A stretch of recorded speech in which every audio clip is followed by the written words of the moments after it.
Yang pertama yaitu gejala gunung es.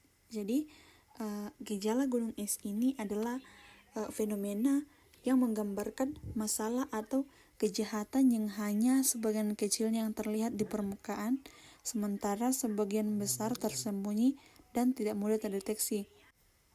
Contoh dari fenomena gejala gunung es ini adalah korupsi.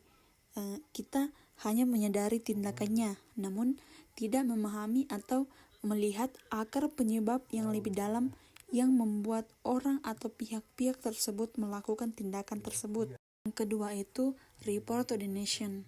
Jadi report to the nation atau laporan serupa yang disusun oleh Komisi Pemberantasan Korupsi berfokus pada penyelidikan dan analisis laporan keuangan untuk mendeteksi kecurangan atau tindak pidana ekonomi termasuk korupsi.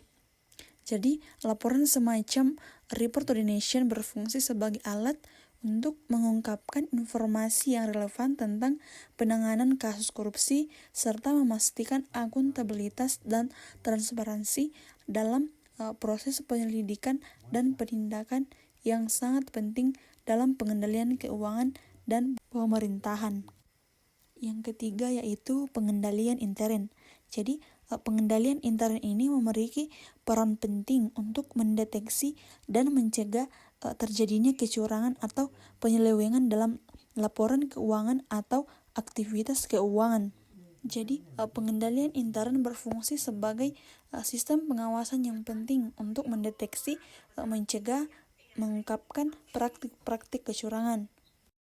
Materi yang terakhir adalah pengendalian internal aktif dan pasif.